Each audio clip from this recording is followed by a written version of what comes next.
क्या इसराइल पर हमला करने को लेकर ईरान की सरकार तजब्जुब यानी असमंजस में है? ईरान की राजधानी तेहरान में Hamas political wing chief Ismail Haniyeh के कत्ल को 2 हफ्तों का वक्त बीत चुका है, लेकिन अब तक ईरान की इसराइल के खिलाफ जवाबी कार्रवाई सामने नहीं आई है। सुप्रीम लीडर के इसराइल को सबक सिखाने की कसम का क्या हुआ, इस पर दुनिया की निगाहें टिकी हुई हैं। कुछ मीडिया रिपोर्ट्स के जरिए ये खबरें भी छन कर आ रही हैं कि ईरान के अंदर सब कुछ ठीक नहीं चल रहा है। क्या सरकार और सुप्रीम अथॉरिटी के बीच इसराइल पर हमले को लेकर ठन गई है? आखिर मुंहतोड़ जवाब देने में इतनी देर क्यों?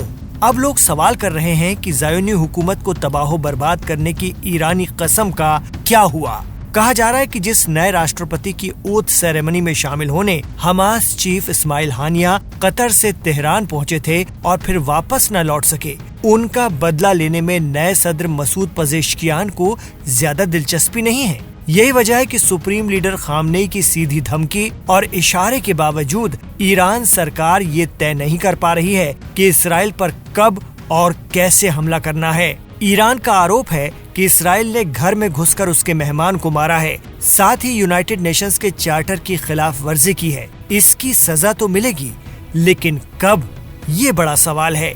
ईरान तैयारी करने का वक्त ले रहा है या फिर घरेलू दिक्कतों से जूझ रहा है? लेकिन ईरान ऑब्जर्वर के मुताबिक रूस का एक बहुत बड़ा मिलिट्री कार्गो प्लेन तेहरान में लैंड हुआ है, जो ईरान के लिए 130 फाइटर जेट लेकर आया है।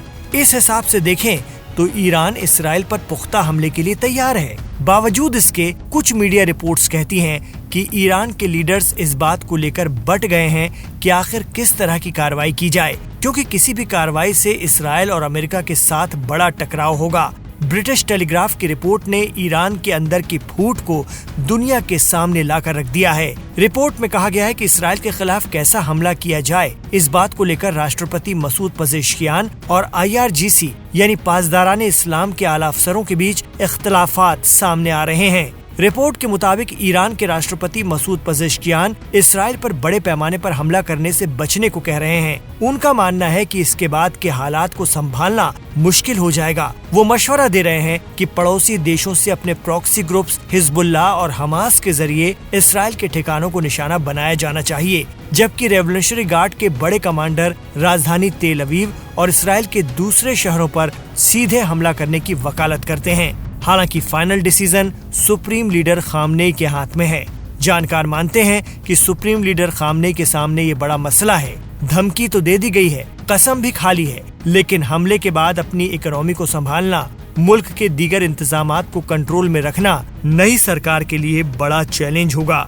ईरान का सीधी जंग में उतरना मतलब ये तय होगा कि फिर लड़ाई खत्म करके ही लौटना होगा। हालात बड़े मुश्किल होते जा रहे हैं। एक तरफ तो इस्माइल हानिया का बदला लेने का अवाम की तरफ से दबाव, तो दूसरी तरफ अमेरिकी हमलों से मुल्क की हिफाजत। ये ऐसे मसले हैं जिन पर गौर किए बिना जल्दबाजी में कोई भी कदम उठाना ईरान के लिए खतरनाक हो सकता है। इस बीच ईरान हिमायती तंजीम हिजबुल्लाह ने एक नया वीडियो जारी किया है।